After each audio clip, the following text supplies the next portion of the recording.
Warahmatullahi wabarakatuh. Alhamdulillahilladzi anzalal qur'ana bilisanin arabiyyin mubin. Wassalatu wassalamu ala ashrafil anbiya'i wal mursalin sayyidina wa maulana Muhammadin wa ala alihi wa ashabihi wa man tabi'ahu ila yaumiddin. Wa qala Allah ta'ala fil Qur'anil Karim, a'udzu billahi minasy syaithanir rajim. Bismillahirrahmanirrahim. Afala yatadabbarunal Qur'ana am ala qulubin aqfaluha. Shadaqallahul azim wa shadaqa rasuluhun nabiyul karim wa nahnu ala dzalika minasy syahidin wa syakirin walhamdulillahi rabbil alamin. Alhamdulillah, pada pagi hari yang cerah dan agak mendung ini kita bisa hadir pada majelis yang insya Allah diberkahi oleh Allah Subhanahu wa Ta'ala. Karena majelis ini termasuk majelis ilmu, di mana majelis ilmu adalah salah satu majelis yang diberikan keberkahan oleh Allah Subhanahu wa Ta'ala. Salawat dan salam semoga tetap tercurahkan ke hadirat baginda Rasulullah Sallallahu Alaihi Wasallam beserta para sahabat dan para pengikutnya hingga hari kiamat. Pada kesempatan kali ini saya ingin membawa tema yuk kita pahami Al-Quran. Agak berat Bu ya? Agak berat gak? Saya pengen cari materi yang ringan saja. Sebelum saya memulai bagaimana cara kita memahami Al-Quran, saya ingin memberikan ilustrasi. Ilustrasi begini Bu, Pak. Misalkan ada sebuah sayembara. Barang siapa yang pengen uang 2 triliun? Ada pengen duit 2 triliun? Ada gak? Yang nggak mau ngacungin tangan. Yang tidak mau acungin tangan. Oh, ada yang nggak mau. Ada yang tidak mau. Ya, kalau ada orang memberikan sayembara, siapa yang mau uang 2 triliun, tapi harus diambil di sebuah daerah. Contohnya di mana ya? Di Guangzhou dah, di Cina, daerah Cina. Ya, di daerah Cina kita suruh ngambil. Di mana kita nggak bisa bahasa Cina. Tulisan Cina pun kita tidak mengerti. Kira-kira Bapak Ibu bisa sampai gak ke Cina? Tidak bisa, bisa gak sampai ke Cina? Kalau tidak mengerti bahasa Cina tidak bisa sampai. Tapi walaupun bahasa Cina bisa sebenarnya kalau kita mau usaha. Usahanya apa? Kita tanya ke orang, Guangzhou itu di mana sih? Guangzhou itu ada di mana sih? Kita tanya ke orang yang ngerti. Ngajar ngerti, kita ngikutin orang yang ngerti bahasa. Nah, insya Allah 2 triliun sampai. Ilustrasi ini saya gambarkan sebagaimana kita memahami Al-Quran.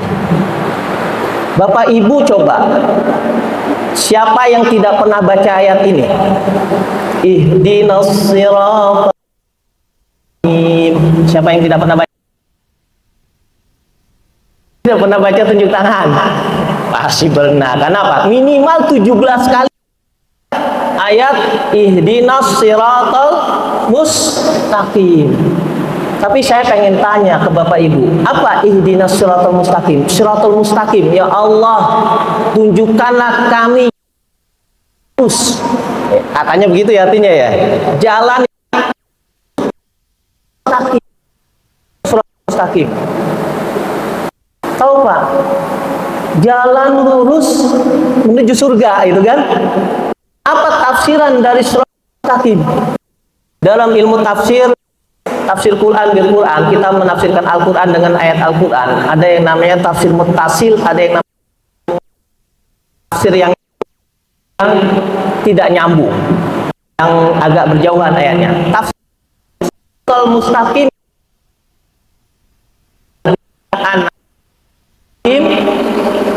ghairil maghdubi alaihim. Jadi jalan yang lurus itu adalah jalan orang-orang yang Allah beri nikmat. Ya, jalan Allah, jalan orang-orang yang Allah beri nikmat, bukan jalan orang yang Allah murkai dan yang tersesat. Siapa orang yang diberi nikmat itu? Kita lihat lagi di ayat yang lain, ya kan? Wa may yuti'illaha rasula faulaika ma'alladzina an'amallahu 'alaihim minan nabiyyin hadai wassalihin. Siapa yang Allah dan Rasulnya, maka mereka bersama orang-orang yang Allah, sama gak Fatihah, orang-orang yang Allah nikmat. Siapa yang beri nikmat itu? Minan nabiyyina, para nabi, wasyuhada, orang-orang yang wasyuhada, orang-orang yang mati syahid, wassalihin, dan orang soleh. Nah, kita tahu golongan ini dari mana, Bapak Ibu? Kita tahu dari mana? Dari Al-Quran. Di Ali Imran, di surat Al-Baqarah ayat kedua dijelaskan, zalikal kitabu la raib. Itu adalah Al-Quran yang tiada keraguan di dalamnya. Jadi intinya siratal mustaqim adalah Al-Quran itu sendiri. Nah, bagaimana kita pengen masuk surga kalau kita tidak paham Al-Quran? Nah, makanya pada kesempatan ini ayo kita pahami Al-Quran. Para sahabat zaman dulu, sebagaimana dikisahkan oleh Ibnu Mas'ud. Ibnu Mas'ud salah satu sahabat Nabi yang hafal Al-Quran. Salah satu dari 4 sahabat Nabi yang menerima Al-Quran pada arad kedua, pada pembacaan ma'an Rasulullah di hadapan Jibril menjelang beliau meninggal dunia. Apa kata Ibnu Mas'ud? Sebagaimana dikutip dalam kitab Ibnu Katsir jilid 1 di halaman-halaman pertama. Ibnu Mas'ud menggambarkan situasi para sahabat ketika itu dalam rangka memahami Al-Quran dan menghafal Al-Quran. Apa kata Ibnu Mas'ud? Ar-rajulu minna idza ta'allama 10 ayatin lam yujawizhunna hatta ya'rifa wal. Kata Ibnu Mas'ud, seseorang di antara kami, para sahabat, ketika dia pelajari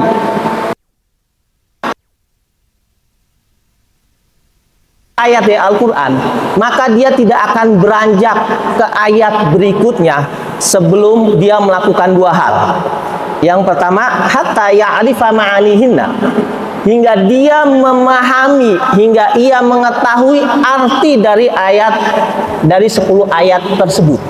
Dia tidak akan beranjak ke 10 ayat berikutnya sebelum 10 ayat yang telah dia pelajari dan dia hafal, dia pahami, dia tahu artinya 10 ayat tersebut.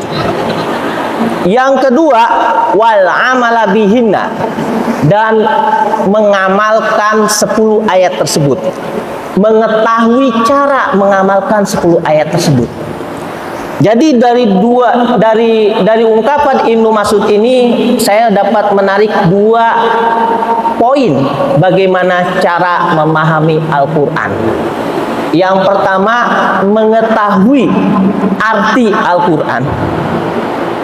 Mengetahui arti Al-Quran. Yang kedua, mengamalkan Al-Quran, atau mengetahui cara mengamalkan Al-Quran. Oke, saya ingin membahas yang kedua dulu, yaitu cara mengamalkan Al-Quran.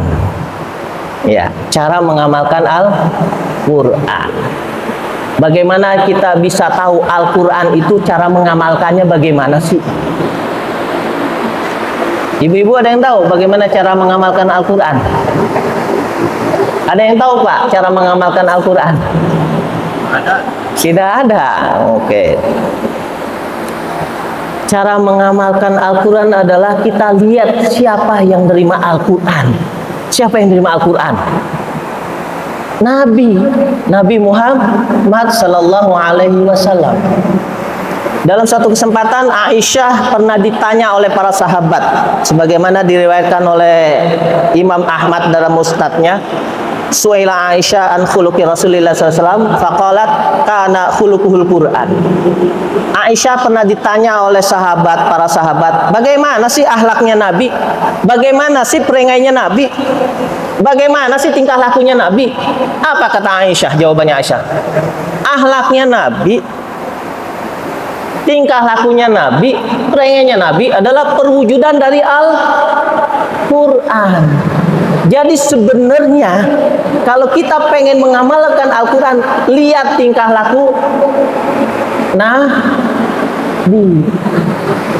Saya pengen tanya Bapak Ibu kenal gak sama Nabi Muhammad? Kenal gak sama keluarganya Nabi Muhammad? Saya pengen tanya, istri kedua Nabi siapa? Istri kedua Nabi siapa? Aisyah istri yang ketiga. Istri yang kedua dinikahi Nabi setelah Khadijah meninggal adalah Saudah. Oke. Saya pengen tanya lagi, anaknya Nabi Muhammad yang meninggal karena diambil oleh pandai besi siapa? Siapa ayo? Berarti Bapak Ibu tidak kenal ya Nabi Muhammad. Nah, makanya sebelum kita memahami Al-Quran, kenali dulu siapa yang bawa, yaitu Nabi Muhammad. Bagaimana cara untuk mengenal Nabi Muhammad? Kita baca sejarah Nabi Muhammad. Dalam ilmu Islam dikenal dengan nama Sirah Nabawiyah. Ya, Sirah Nabawiyah. Bagaimana Bapak Ibu pengen paham Islam, bagaimana Bapak Ibu pengen paham Al-Quran, kalau pembawanya aja tidak kenal? Bagaimana kita bisa memahami Al-Quran kalau yang bawa saja tidak kenal? Makanya saya anjurkan Bapak Ibu di rumah, di samping punya Al-Quran terjemah, di samping punya hadis-hadis terjemah, juga punya buku tentang sejarah Nabi Muhammad. Ada banyak kok, ada Sirah Nabawiyah, ada karangan Sayyid Romdon Al-Buti, kakek guru saya, Sayyid Romdon Al-Buti, ulama Syria. Beliau mengarang Fiqhus Sirah. Segini, sudah ada terjemahkan, sudah ada terjemahannya. Silakan Bapak Ibu baca. biar biar Bapak Ibu bisa mengenal siapa itu Nabi Muhammad, siapa itu pembawa Al-Quran, penerima Al-Quran. Ya, Bapak Ibu mau saya kasih yang gratisnya? Mau saya kasih gratisnya? Buka di handphone, di Play Store, buka potret pribadi kehidupan Rasulullah. Itu buatan murid dari Sayyid Romdan Al-Buti, yaitu guru saya, almarhum Kiai Haji Ahmad Lutfi Fatullah. Beliau membuat aplikasi tentang pribadi Nabi Muhammad SAW. Ya, buka Play Store, judulnya Pribadi dan Kehidupan Rasulullah. Di situ nanti dijelaskan rambut Nabi semana, hidungnya Nabi kayak gimana, anak-anaknya Nabi siapa saja, istri-istrinya Nabi siapa saja, yang paling penting akhlak Nabi kayak apa saja. Dan aplikasi ini dibuat berdasarkan ilmu hadis, dibuat berdasarkan riwayat hadis, karena pembuatnya adalah seorang ahli hadis Indonesia, doktor hadis Indonesia.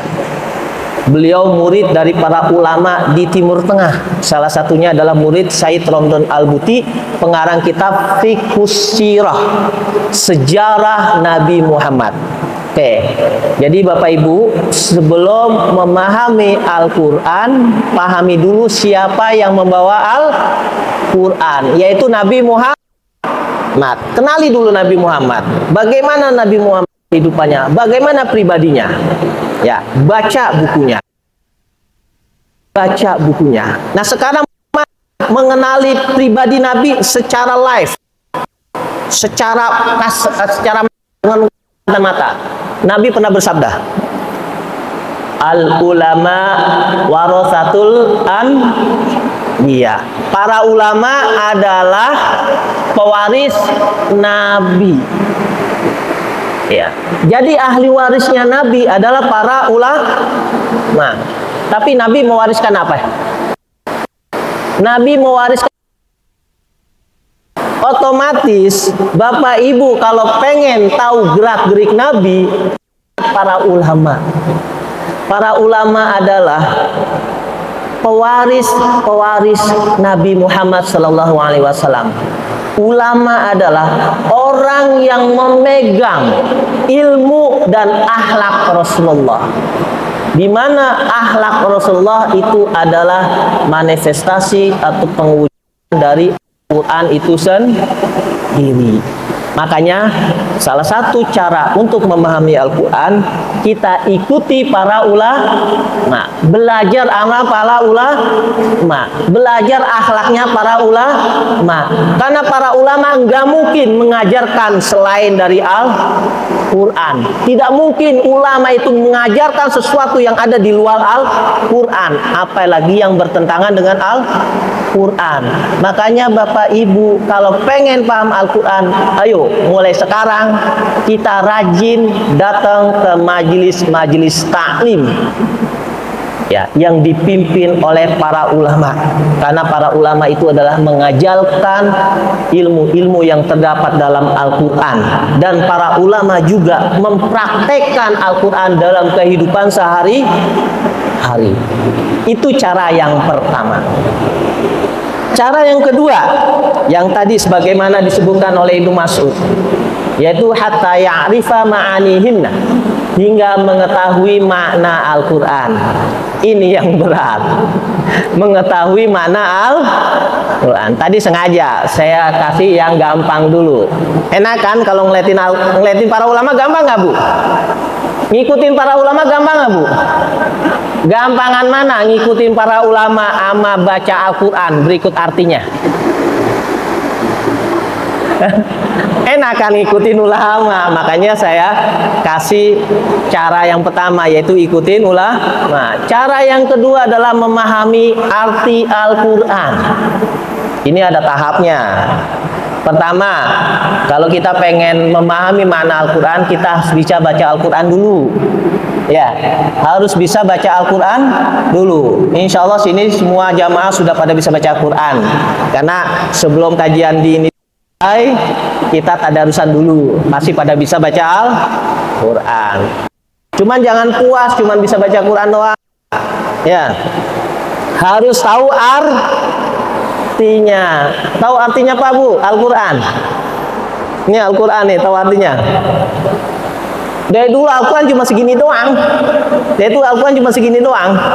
Ya kan? Cuma sekitar 600 ayat. Maaf, 100, tinggal 600 halaman doang. Nah, kalau kita dari kecil sampai gede gini sudah baca berapa buku? Coba kalau kita ada halamannya seperti Al-Quran? Tidak kan? Lebih sedikit Al-Quran. Nah, itu. Terjemahannya pun seperti ini juga kan? Pertanyaan saya, Bapak Ibu punya Al-Quran terjemah nggak? Punya? Punya Al-Quran terjemah? Punya? Oke, pertanyaan kedua, sudah dibaca Al-Quran terjemahnya dari awal sampai akhir? Tidak dibaca. Padahal tadi disebutkan di Al-Fatihah sehari minimal 17 kali kita baca. Ihdinas siratal mustaqim. Ya Allah, tunjukilah saya bagaimana memahami Al-Quran.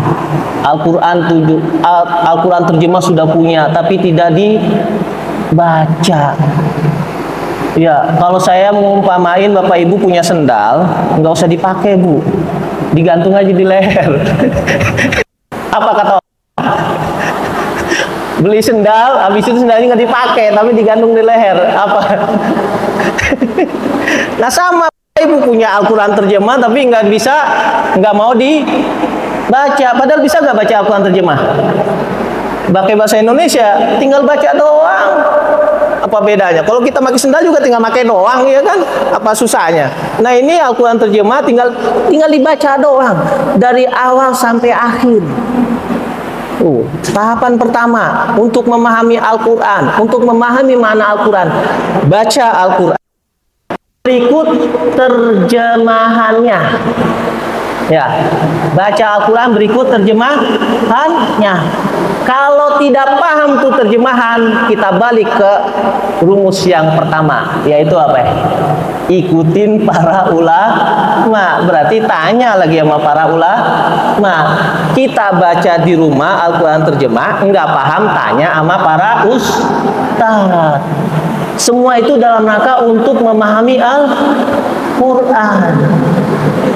Tahap yang kedua dari memahami makna Al-Quran, yaitu harus mengerti bahasa Arab. Harus mengerti bahasa Arab. Bapak Ibu ada yang sudah belajar bahasa Arab? Ada yang belum? Ada yang pengen belajar bahasa Arab? Saya pengen promosi nih. Boleh ya Pak Ustadz, saya promosi. Di JIC sini, tuh sebelah sono tuh ada namanya bahasa Arab ilmu Al-Quran yang pusatnya ada di Tanah Abang, di 2, dan juga di setiap wilayah kota di Jakarta Utara. Di JIC sini ada Reiki, di Jakarta Timur ada, di Jakarta Selatan ada, di Jakarta Barat ada. Itu semua fasilitas sudah disediakan oleh pemerintah kita, Pemda DKI Jakarta. Ayo kita gunakan fasilitas ini dengan semaksimal mungkin. Tujuannya untuk memahami Al-Quran. Cara yang ketiga, setelah kita bisa baca Al-Quran, setelah membaca terjemahan Al-Quran, setelah kita bisa mempelajari bahasa Arab,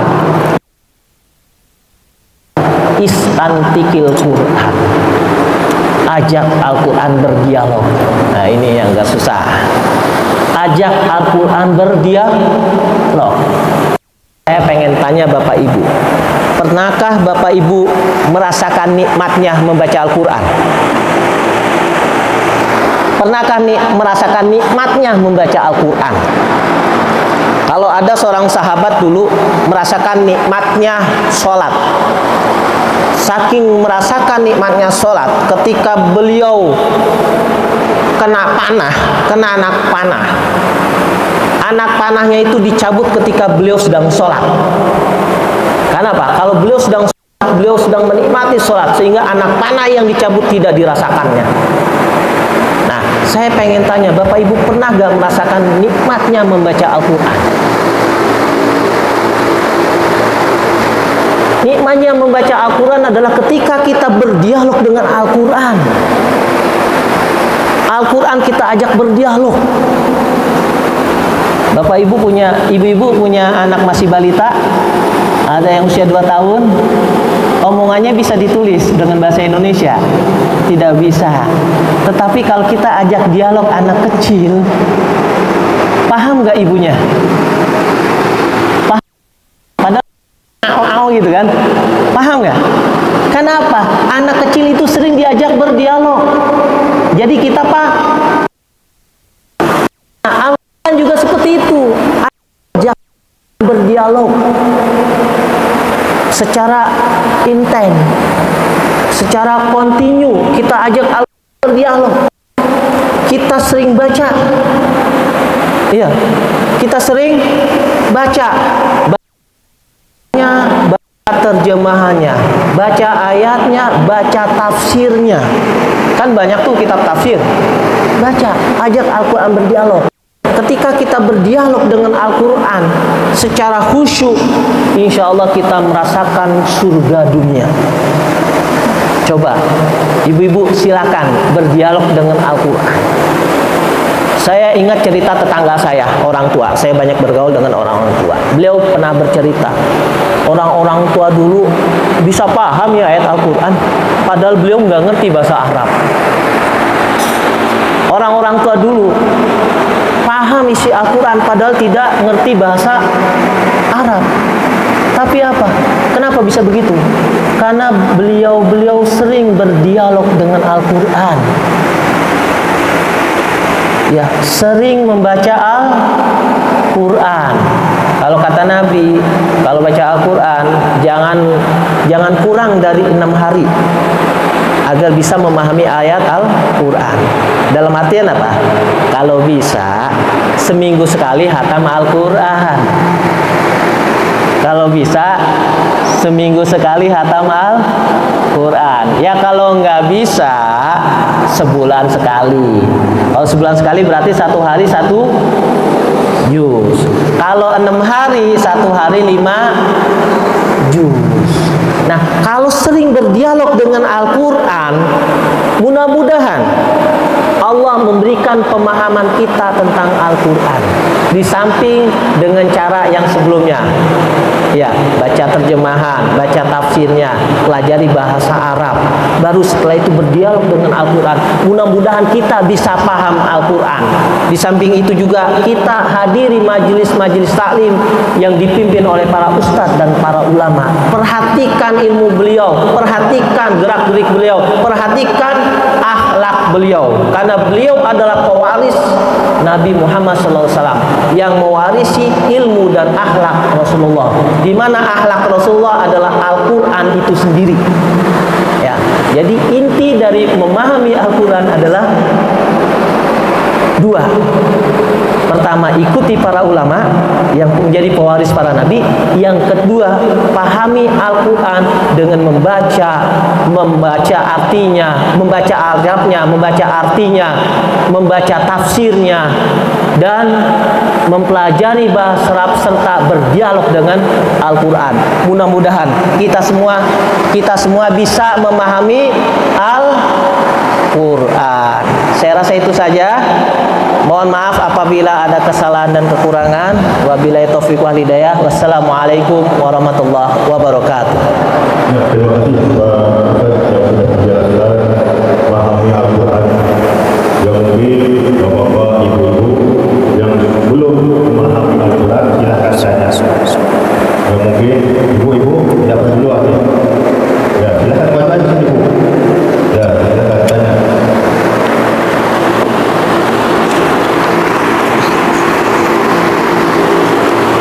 Assalamualaikum warahmatullahi wabarakatuh.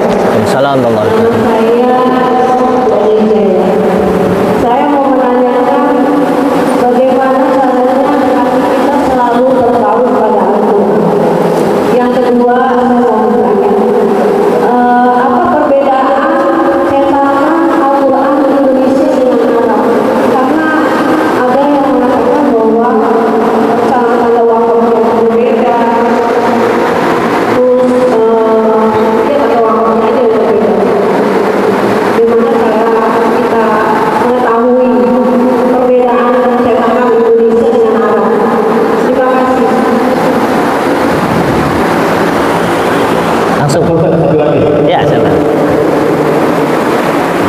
Assalamualaikum warahmatullahi wabarakatuh. Waalaikumsalam.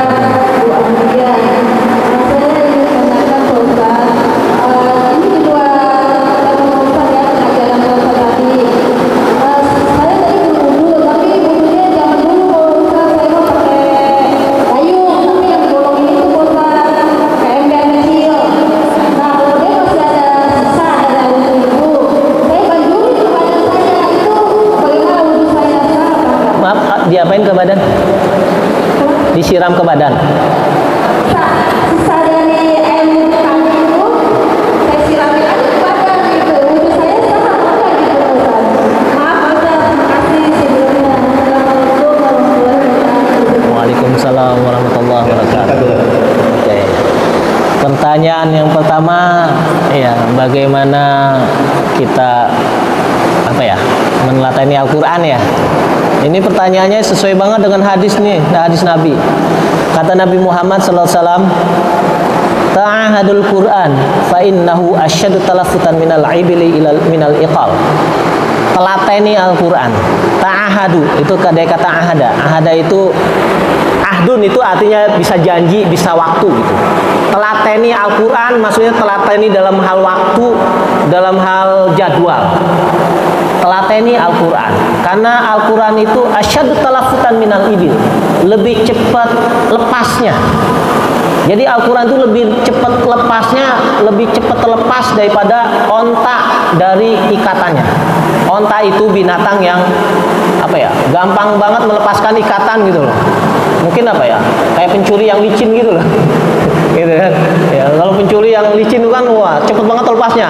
Nah, Al-Quran itu lebih cepat lepasnya. Nah, makanya Nabi mengatakan kata ta'ahadu, telateni Al-Quran. Telateni ini mengikuti telateni dari segi waktu, dari segi perhatian, gitu. Jadi Al-Quran itu harus diperhatikan, Bu. Ada resep dari teman saya. Terus teman saya hafal Al-Quran, bukan hanya Al-Quran qiraah hafaz saja, riwayat hafaz qiraah Asim. Beliau hafal qiraah sab'ah. Hafal Al-Quran berikut 7 cara bacanya. Resep dari beliau, ya, resep dari beliau menelateni Al-Quran adalah kalau kita biasa baca Al-Quran habis subuh, kita baca habis subuh. Apapun yang terjadi habis subuh kita baca Al-Quran. Apapun yang terjadi subuh tetap baca Al-Quran. Saya punya kiai saya, Biadlan Ali, almarhumlah. Beliau seorang hafid, beliau murid dari Kiai Hashim Asy'ari. Karena Kiai Hashim Asy'ari ya, pendiri Nahdlatul Ulama. Nah, murid Kiai Hashim Asy'ari namanya Kiai Kiai Adlan Ali. Beliau guru saya, beliau kiai saya. Beliau ulama terkenal di Jawa Timur. Beliau apapun yang terjadi, undangan sesibuk apapun, sepadat apapun, tetap jam 2 malam baca Al-Quran. Biadlan Ali, saya manggilnya Biadlan. Kiai Adlan Ali adalah seorang pemegang sanad Al-Quran. Beliau hafal Al-Quran. Setiap jam 2 baca Al-Quran. Secapek apapun, sesibuk apapun, jam 2 beliau tetap baca Al-Quran, jam 2 malam. Kalau teman saya tadi, habis subuh baca Al-Quran, habis subuh baca Al-Quran. Apapun yang terjadi, baca Al-Quran. Telateni Al-Quran. Orang-orang yang hafal Al-Quran dan yang paham Al-Quran ini, beliau mengamalkan hadis Nabi tadi, ta'ahadul Quran. Telateni Al-Quran. Dari segi fokus ataupun waktu, telateni. Itu yang pertama. Yang kedua tadi apa Pak? Mohon maaf, saya kalau udah nanya.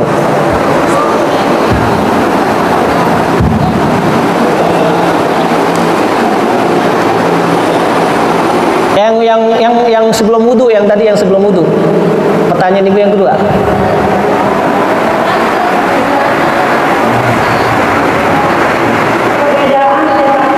Oh, perbedaan cetakan. Ya mohon maaf.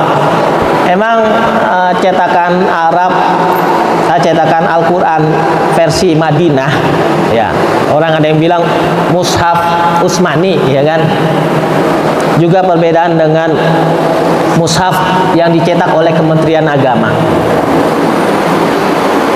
sebenarnya ini bisa dijelaskan kalau Bapak Ibu mengerti bahasa Arab dan mengerti qawaidul imla, cara menulis tulisan Arab. Perbedaan yang paling mencolok adalah masalah penulisan hamzah, antara alif dengan hamzah. Ya, kalau mushaf kita Kementerian Agama, alif ataupun hamzah tidak dibedakan. Di atas alif tidak ada kepalanya. Ya, mau itu alif, mau itu hamzah, mau hamzah wasol atau hamzah koto, tetap tegak begini. Tetapi kalau mushaf Madinah itu membedakan antara hamzah, antara alif dengan hamzah wasol, antara hamzah wasol dengan hamzah koto dibedakan. Kalau hamzah koto di alif pasti ada kepalanya. Nah, itu yang membedakan. Pertama. Yang kedua, ada beberapa huruf yang tidak diberikan harokat di mushaf Madinah. Ya, mushaf Madinah ada seperti mayyaknut. Nah, tadi kalau nggak salah habis Ustadz Asep baca tuh juz 22, ya kan, disebut diawali dengan mayyaknut. Itu huruf man, nunnya tidak diharokatin. Man yaknut. Jadi man ya, nunnya tidak diharokatin, habis itu yaknut gitu. Nah, kalau saya pribadi, kebenaran saya pernah ngajar di TPA dan ngajar Al-Quran. Kalau bagi pemula, terutama yang tidak bisa bahasa Arab, kalau saya pribadi, saya menyarankan Bapak Ibu menggunakan Al-Quran Kementerian Agama. Ya, karena apa? Biar tidak salah, ya kan? Biar tidak salah.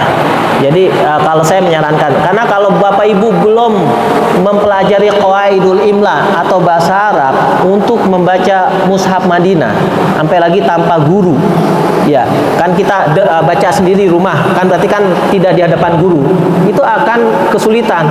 Ini kok nggak ada harokatnya? Ya, belum lagi nanti ada yang namanya nun wikoyah. Ada nun wikoyah. Jadi habis tanwin, habis itu ada al. Kan sama-sama mati tuh. Maka harus ditambahkan nun wikoyah, nun yang kecil. Nah, itu di mushaf Madinah nggak ada. Kalau di mushaf kita ada. Ya, benar kan? Nah, makanya bagi pemula saya menyarankan gunakan Al-Quran Kementerian Agama. Kita punya ulama kita, alhamdulillah, ulama kita di dunia sudah memikirkan kita. Coba, ulama kita sudah memikirkan kita. Warga Indonesia, penduduk Indonesia masih banyak yang belum bisa bahasa Arab. Maka itu adalah ijtihad para ulama kita untuk memberikan kemudahan, termasuk dalam mushaf. Makanya Bapak Ibu berterima kasihlah kepada para ulama. Ikuti para ulama. Sampai Al-Quran saja diperhatikan oleh para ulama cara penulisannya. Ya, itu Bu ya. Pertanyaan yang ketiga tadi tentang wudu. Ya. Dalam mazhab Syafi'i nanti ada yang namanya air mustakmal Bu ya. Nah, air mustakmal, ya kan? Tahu air mustakmal apa? Ini keluar dari konteks nggak apa-apa ya, keluar dari konteks Al-Quran ya. Bapak Ibu tahu apa air mustakmal? Mazhabnya Syafi'i kan semuanya ya. Mazhab Syafi'i ya. Air mustakmal, tahu definisinya? Air mustakmal adalah air bekas basuhan anggota wajib. Nah, perhatikan anggota wajib.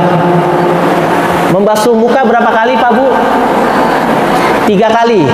Yang wajib adalah basuhan pertama. Basuhan kedua hukumnya sunnah. Basuhan ketiga hukumnya sunnah. Yang dimaksud air mustakmal adalah air bekas basuhan yang pertama. Jadi basuhan pertama, netes, itu mustakmal. Air mustakmal adalah air suci tidak mensucikan. Air suci tidak mensucikan. Air itu suci, tapi tidak bisa untuk membasuh basuhan wajib. Itu. Nah, kalau tadi ibu bekas itu untuk mandi, nggak ada urusannya dengan air mustakmal Bu. Ya, selama air itu tidak najis, ya tidak apa-apa. Tapi yang namanya air mustakmal itu adalah air suci tapi tidak mensucikan. Dalam artian apa? Tidak bisa dipakai mandi wajib dan tidak bisa dipakai untuk membasuh basuhan wajib. Tapi kalau untuk nyiram kaki, misalkan kena kena debu, ya nggak apa-apa. Ya nggak apa-apa Bu. Itu. penting juga ya. Nah ini makanya ini masalah wudhu loh Bu.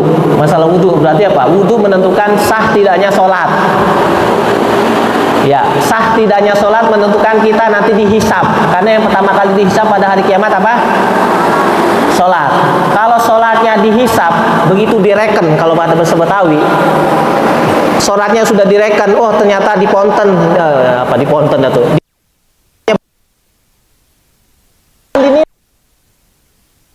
Bagus, amalan yang lain dinilai gak Bu? Enggak.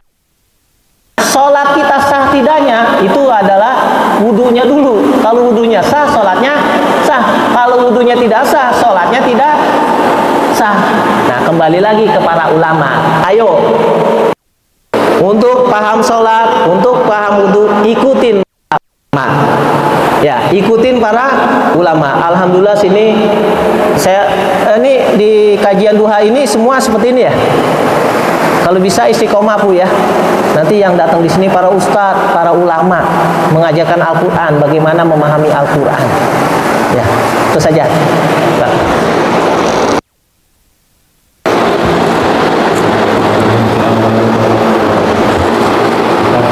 Salam. Bahasa Arab. Mungkin tidak semua orang yang waktu yang banyak saja. Nah, terkait sama yang tadi itu yang pertama kali saya. Nah, kedudukan Fatihah dan sholat kalau misalnya kita yang membaca sih pasti menceritakan kita belajar dengan mahal atau belajar bahasa. Kalau misalkan kita terus Wah, ini pertanyaan sangat sulit ini. Belajar Al-Quran dulu atau belajar bahasa Arab dulu? Al-Quran berbahasa Arab. Sedangkan bahasa Arab, kaidah bahasa Arab diciptakan untuk memahami Al-Quran. Ini sama juga Bapak menanyakan, mana duluan antara telur sama ayam? Agak bingung Pak ya. Nah, kalau saya pribadi di LBIQ, seorang peserta, sebenarnya kan saya tim seleksi juga. Sebelum menjadi peserta pendidikan bahasa Arab, saya tes Al-Qur'annya dulu. Gitu. Saya tes Al-Qur'annya. Karena tidak mungkin orang belajar bahasa Arab kalau tidak bisa baca Al-Qur'an. Nah, berdasarkan pengalaman saya, ya berarti belajar Al-Qur'an dulu, Pak. Karena Al-Qur'an itu berbahasa Arab. Pertama. Yang kedua, Al-Quran, belajar Al-Quran lebih mudah daripada belajar bahasa Arab, Pak. Nah, belajar bahasa Arab. Jadi belajar bahasa Arab kan nanti ada belajar kaedah-kaedah. Yang dimaksud bahasa Arab sini adalah bahasa Arab gundul. Ya, bahasa Arab gundul, Pak. Bukan bahasa Arab percakapan. Kalau bahasa Arab percakapan pergi aja ke Arab. Ya. Karena kalau kita belajar percakapan itu harus didukung oleh lingkungan. Lingkungan tidak didukung, lingkungan kita tidak berbahasa Arab, mungkin untuk belajar percakapan bahasa Arab percakapan ya agak susah. Tapi kalau belajar Arab gundul, baca tulis, itu bisa gitu. Nah, saya konsen saya mengajarkan bahasa Arab gundul. Dulu juga saya mengajar di PKU, Pendidikan Kader Ulama MUI DKI. Syarat untuk menjadi mahasiswa harus bisa baca Arab gundul. Saya tes baca kitab gundul yang mana aja dia bisa baca, berikut mengartikannya dan memahami, baru bisa jadi mahasiswa pendidikan kader ulama yang akan melahirkan ulama-ulama di Jakarta. Jadi intinya belajar Al-Quran dulu, Pak. Makhraj, baru habis itu belajar bahasa Arab. Silakan LBIQ sini ada, nanti tinggal tanya sama Ustadz Asep Hidayat. Beliau salah satu pengajar di LBIQ yang ada di wilayah utara. Silakan. Ya, mungkin Ibu Hidayah, ya silakan.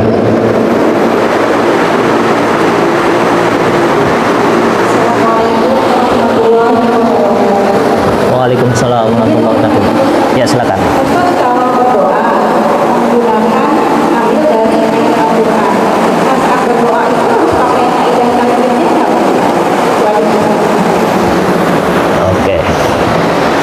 Dalam kitab Al-Adhkar An-Nawawiyah, ini saya jelaskan secara umum dulu ya. Doa, bagaimana doa yang baik sih? Pertama, doa yang dari Al-Quran. Yang kedua, doa dari hadis Nabi. Baru yang ketiga doa dari para ulama. Selama itu tidak bertentangan dengan kaidah bahasa Arab dan tidak bertentangan dengan akidah.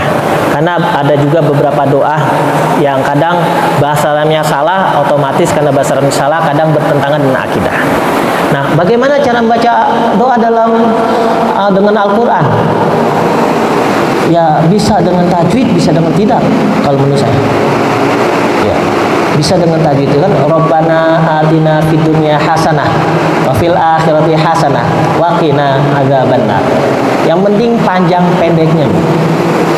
Karena apa? Ketika ayat Al-Quran kita jadikan zikir, maka itulah zikir. Bismillah itu zikir bukan? Tapi Bismillah itu ayat. Wanita yang sedang haid boleh gak Al-Quran? Baca Bismillah boleh gak? Bismillah ayat Al-Quran bukan? Bismillah ayat Al-Quran bukan? Nah, kalau ibu-ibu yang sedang haid baca Bismillah haram dong. Bagaimana? Ini niatkan zikir. Karena Bismillah walaupun ayat Al-Quran, tapi juga dia zikir. Jadi ketika ibu memulai sesuatu baca Bismillah, niatin baca Al-Quran. Kalau niatin baca Al-Quran haram bagi wanita haid. Tapi kalau baca Bismillah niatin zikir dapat pahala. Jadi kalau baca Bismillah ya, iya, Bismillah dapat pahala, bisa dapat dosa. Dapat dosa. Kalau ibu lagi haid baca Bismillah niatnya baca Quran, haram, dosa. Tapi kalau Bismillah niatnya zikir, dapat pahala. Doa juga seperti itu, Bu. Ya, doa ada doa dari Al-Quran, berarti kan diniatkan zikir. Tapi kalau diniatkan baca Al-Quran ya pakai tajwid, Bu. Kalau diniatkan zikir, ya saya rasa ya, ini pendapat saya rasa tidak. Oke, ada lagi?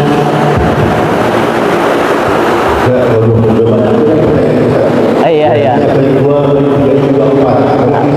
Alhamdulillah.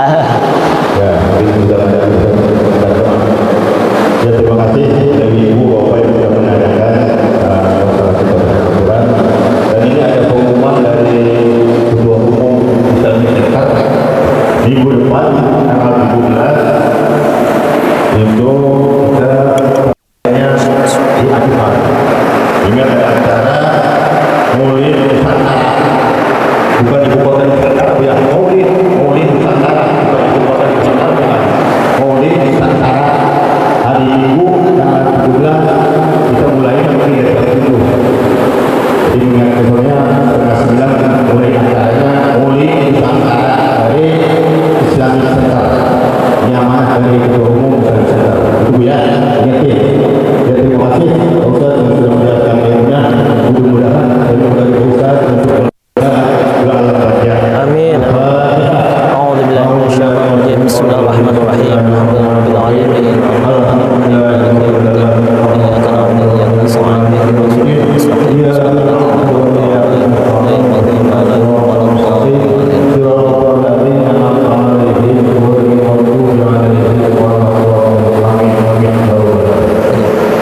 Bismillahirrahmanirrahim. Alhamdulillahirabbil alamin. Hamdan yuafi ni'amahu wa yakafi'u mazidahu ya rabbana lakal hamdu kama yanbaghi li jalali wajhikal karim wa 'azimi sultanik. Allahumma shalli ala sayyidina Muhammad wa ala ali sayyidina Muhammad salatan tunjina biha min jamil ahwali wal afat wa taqdilana biha jamil hajat wa tutahhiruna biha min jamil sayyi'at wa tarfa'una biha innaka 'ala darajat wa tuballighuna biha usul ghayati min jamil khairati fil hayati wa ba'dal mamat innaka antas samiul qarim mujibu da'awat wa yaqadil hajat bi rahmatika ya arhamar rahimin. Allahumma a'inna ala dzikrika wa syukrika wa husna ibadatik. Allahumma kfina bihalalikan haramik wa aghnina bifadlika amman siwak. Rabbana zalamna anfusana wa illam taghfir lana wa tarhamna lanakunanna minal khasirin.